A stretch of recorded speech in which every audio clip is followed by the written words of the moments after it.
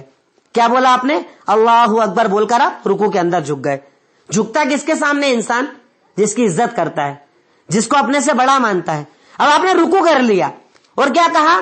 سبحان ربی العظیم، تمام تعریف اس میرے رب کے لیے جو عظمت والا ہے. یعنی کبھی انسان اگر صرف نماز کی کنڈیشنز کے اوپر غور کر لے، جو سچویشن وہ کریٹ کرتا ہے، بناتا ہے، جس انداز کے اندر وہ عبادت کرتا ہے، تو اس کے اندر پورا رب کا تصور آ جائے گا. اب آپ جھک گئے، رکوع کے اندر آ گئے، اب وہاں جھک کر بھی بول رہے ہو اللہ تو ہی عظمت والا ہے، تو ہی قدرت والا ہے، تو ہی طاقت والا ہے، اللہ سب کچھ تو ہی ہے نا، بس اب دے دے، جو مانگ رہا ہوں دے دے، جو مانگنے آیا ہوں دے دے، عطا کر دے. پھر لگا کہ نہیں اللہ تعالیٰ رکوع میں بھی پرفیکٹ نہیں ہو پایا ہوں، ابھی کیا کیا؟ تیسرے نمبر پر اللہ اب تو میں جھک کر سجدے ہی میں گر گیا، اب تو سر ہی جھکا لیا ہے، اب تو سر ٹکا دیا ہے زمین کے اوپر، اب تو بالکل تیرے سامنے آ گیا اور کیا کہہ رہا ہوں؟ سبحان ربی الاعلی، میرا رب وہ ہے بابرکت ہے جو سب سے بڑا ہے. سوچئے نا آپ نے کیا کنڈیشن اختیار کی ہے. پہلے آپ نے کھڑے ہو کر مانگا، پھر آپ کو لگا اور زیادہ آپ نے جھک کر مانگا، پھر آپ کو لگا اور زیادہ آپ نے سجدے ہی میں گر گئے. آپ بتائیے ایسے بندے کی دعا کو اللہ رد کرے گا؟ ایسے بندے کی کوئی خواہشات اللہ تعالیٰ پوری نہ کرے گا؟ پر مسئلہ یہ ہے کہ نماز کو نماز سمجھو تب نا. یہاں تو نماز ایک فارمیلٹی ہے، آئے کھڑے ہوئے دنادن رکوع سجدے 4 رکعت 2 رکعت پتہ ہی نہیں ہوتا کر کے آ رہے.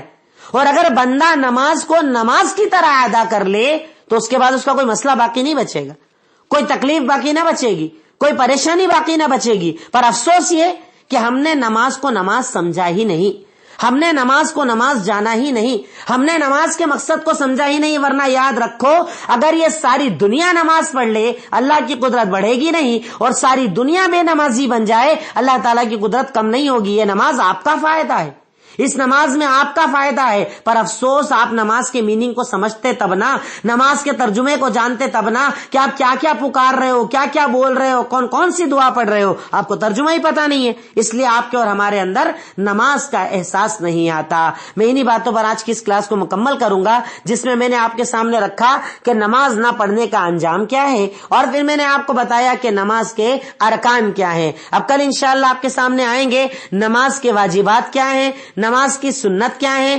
نماز میں جائز کام کون سے ہیں اور نماز میں ناجائز کام کون سے ہیں. اللہ تعالی ہمیں نماز کو سمجھ کر ادا کرنے کی توفیق عطا فرمائے. السلام علیکم ورحمۃ اللہ وبرکاتہ.